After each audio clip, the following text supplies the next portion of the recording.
This is the forecast for February 2023 from Planetary Calendar with Ralph and Lonnie Diamichis.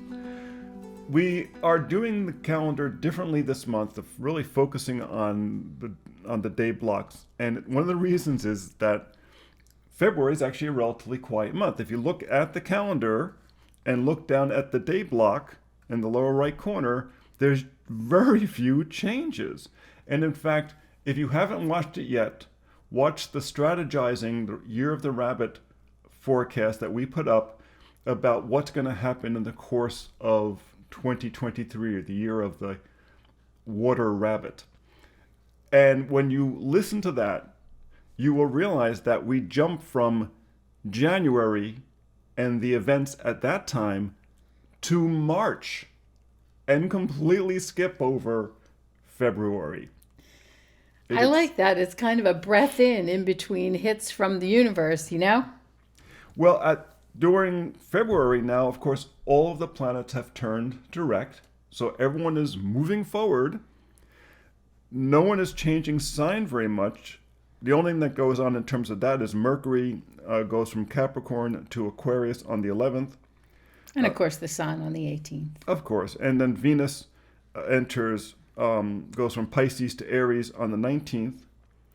But Mars doesn't change sign, nor does Jupiter or Saturn or Uranus or Taurus or Neptune or Pluto, and no one decides they want to back up. When those big planets, the outer planets, change signs or directions, that's when your whole world around you experiences those changes and you feel like, what the heck is going on? When those personal planets change, they're kind of gradual, you know. So Mercury, we're used to Mercury changing sign. Yeah. We're used to Venus changing sign. We're used to the sun changing sign. So when you look at the calendar, and we're hoping that you have your calendar, because if you don't, why not? It's available in the digital format, so you can get it pretty much almost instantly. And we basically send it to you. It's available in the day planner, the pocket, a couple different wall versions. What's your excuse? If you have the calendar, you can look down at the various letters, and that's what we're going to look at in the forecast are the letters. And the first one that comes up is on the 3rd. It's a black box day. Why? Because the sun is squaring Uranus, and you got to realize when the sun squares Uranus, it may shake the windows a bit. And literally, I mean, you may find that there's little earthquakes if you live in that kind of area. You're going to find that there's disruption.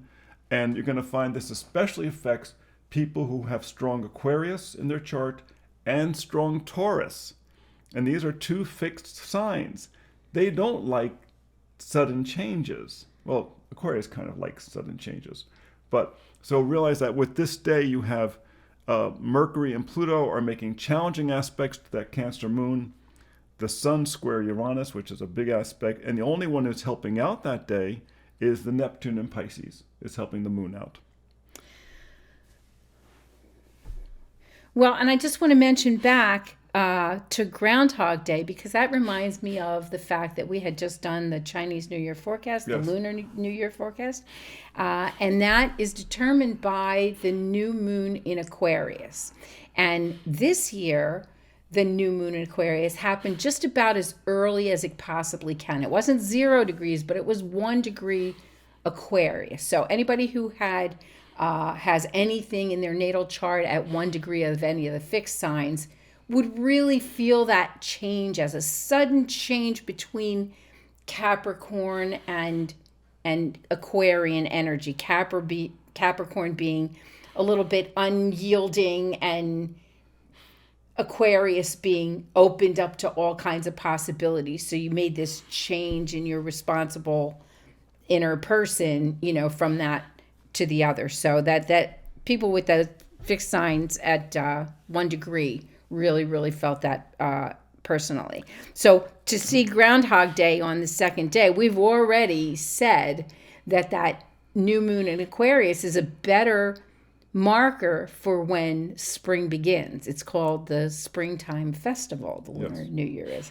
So you're probably already experiencing a little bit of that early spring. Yes, we certainly are here in Napa.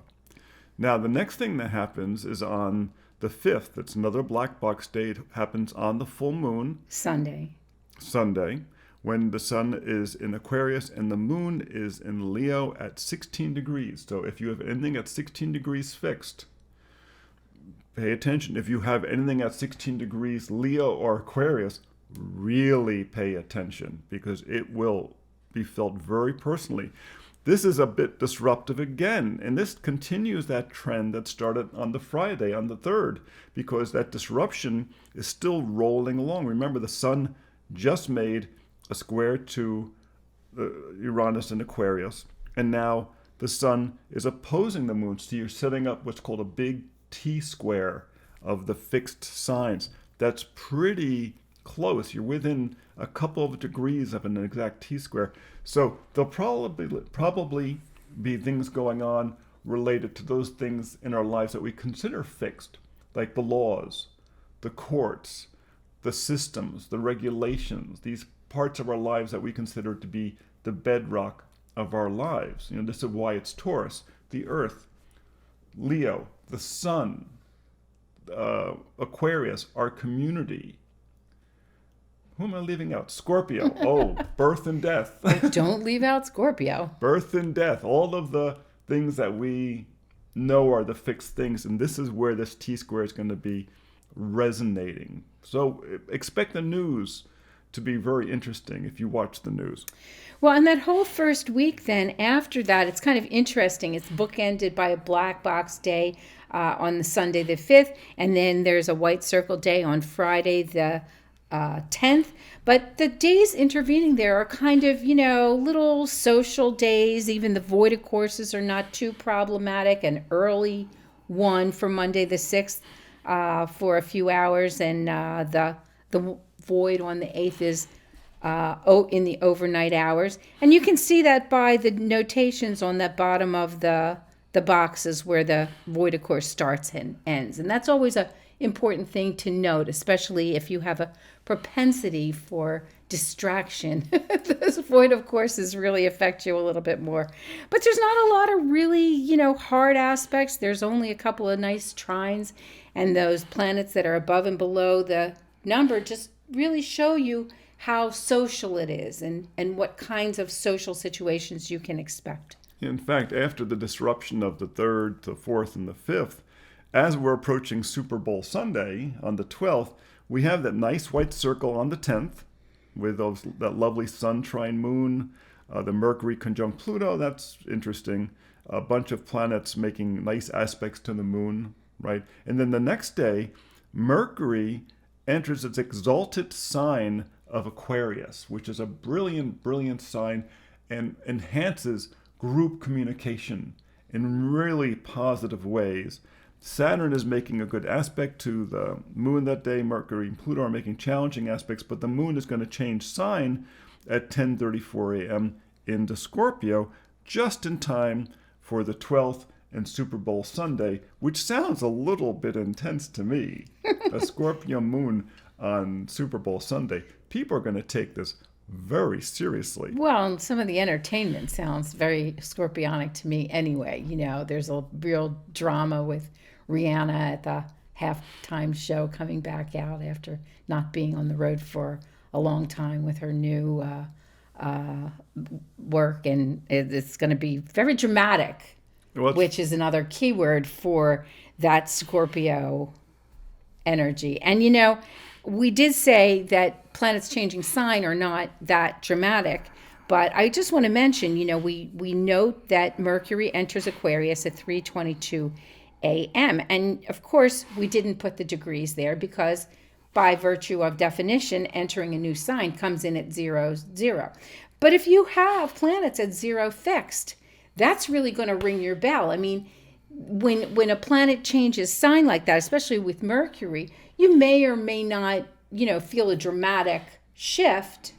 But if you have something at 0 Aquarius, you may feel it quite a bit more. I mean, I have Pallas Athena at 0 Aquarius, and when I get hits to that, I always am inspired to use some of the talents that I haven't been using as much as maybe I should or would like to. There you go. Go back to the computer with you. There you go. Now, the next thing that comes up is the E on the 15th. And what did we write about that one? I love following the sequential numbers. Who would have thought I would like doing things in order, right? Venus. Are you disparaging your Leo rising? My tendency to leap. Yeah. From thing to thing, yes. The original creator of non sequiturs. On E, Venus conjunct Neptune. In Pisces. I always think it's a nice combination. Venus conjunct Neptune opens the door to compassion and imagination. Step through them if you want to increase your intuition and spiritual sensitivity. Pisces, take an herbal bath to calm your system. Well, and we always remind people that these aspects are in effect for a longer period of time than it's shown on the calendar, because we only show them when they're exact. So you can be feeling that, particularly that Venus and Neptune conjunction and parallel. You can be feeling that on Valentine's Day. So you could be using that to its fullest benefit on Tuesday the 14th, because that effect spills over, and in fact can spill over as well into the 16th, where you see the F. So you're telling me that this could be an especially romantic Valentine's Day if given just a little bit of help. Dreamy with that Neptune. Maybe there's a beach involved, and no matter what the weather, a walk on the beach, winter or summer, is nice. But we did allude to that early spring, so that might just be a drive out to the coast if you're in that kind of an area, or some other kind of Neptunian pursuit. Yes, very nice. And being all in Pisces, of course, it's going to be good for the wine world, which us out here in Napa are always appreciative of. Now, on the 16th, which is the F, what's interesting there is primarily that Saturn-Sun conjunction. And where do we have F over here? The Sun conjunct Saturn is a big aspect. Remember, once again, it's going to be active all week. Saturn tends to suppress the solar energy. So expect this feeling to be pervasive in your community. And realize this is happening when the Sun is in what's called its detriment position. It's in the sign opposite its ruling position of Leo. So this is typically when the Sun is at its weakest in the northern hemisphere. The energy has withdrawn into the Earth, and now Saturn, which is in its rulership position, remember these two are opposite, is suppressing it. It's suppressing that energy. So really feel like a lot of the solar energy, the heart energy, will be very suppressed. So it becomes very important to make sure that when you're reaching out to people, you make sure your heart is open to them, and vice versa.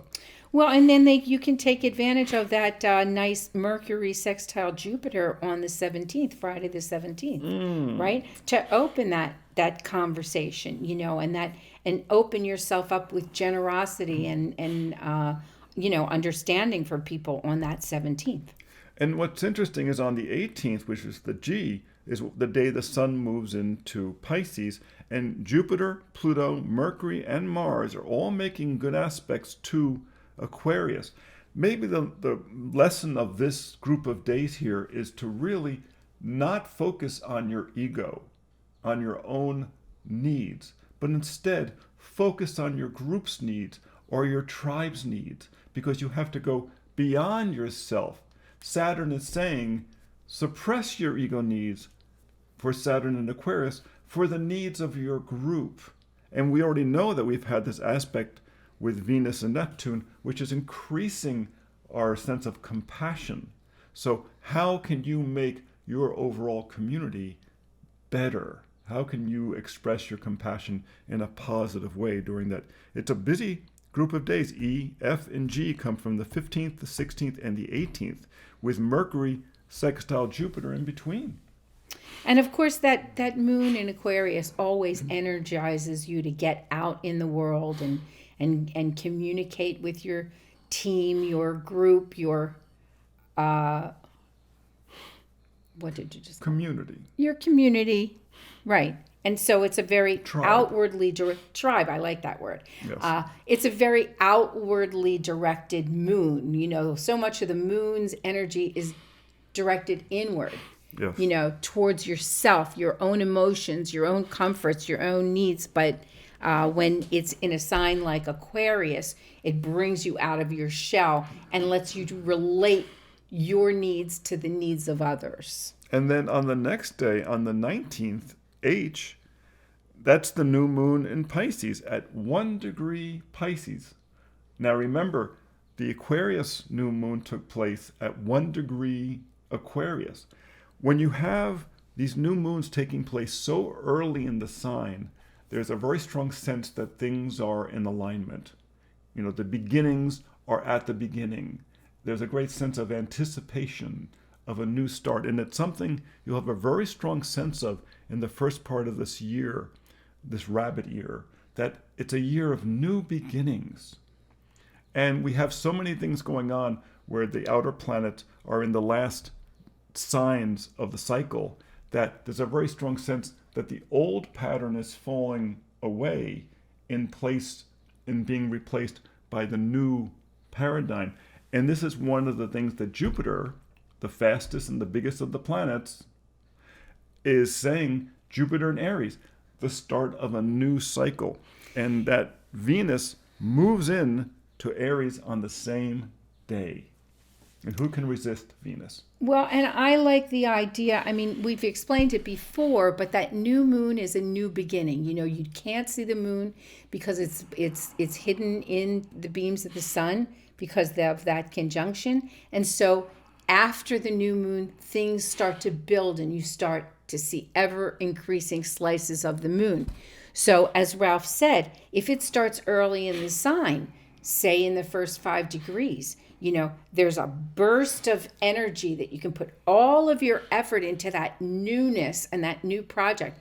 But conversely, if it happens late in the sign, say 25 to 29 degrees, there can be a little reluctance in holding back from that newness because you've got one foot in one world and another foot in another world. And so you're either focusing on finishing up that project from before, or you don't want to let that go and you don't want to stretch yourself into that new direction. So the quality of those new moons and full moons are different depending upon what degree and what sign they're in. It's interesting that H is one of the largest sections on the forecast. And let me read it. The new moon in Pisces is early in the sign, so it will feel like a low ebb, similar to the previous new moon in Aquarius. But Venus entering Aries, well in advance of the sun, adds a spark of fire to the mix. It could turn into a very interesting weekend with new passions and love interests arise. Aries gets a sparkle in their eyes. So I hope those Aries out there are paying attention and think of where you have Aries in your chart, because that area is that house is having Venus come to call, which is most never a bad thing. And that Aries energy is always the newborn energy, so it's like a new moon every day. When a planet goes into Aries, that they're just full of ideas and activity waiting to happen. It's like I said, like the newborn, there's all possibilities. Yeah. Now, luckily for the rest of the month, it's relatively calm. We have President's Day on the 20th, which of course is a holiday. We have Mardi Gras on the 21st. We have Ash Wednesday on the 22nd, which is a white circle day. I want to say, watch out for the boo factor on Mardi Gras Day. You got a Mercury square Uranus there. Good point. Yeah. On the 21st. Yeah, Mercury and Uranus. You put those two tricksters together, anything can happen. And square, that's like a head-on collision on not head-on, like a intersection collision for two energies. So. And it's Mercury in Aquarius, so it's lightning quick. You got it. Yes. Now on the 22nd, Ash Wednesday, look at that lineup up above there. You've got Venus. Double Venus, double Jupiter. Yeah, Venus and Jupiter conjunct and parallel the moon in the course of the day. They are doing some serious hanging out together. You want to hang out? Sure, Jupiter and Venus, the two benefics, and the moon, Mom, are all hanging out at the house having coffee and chocolate.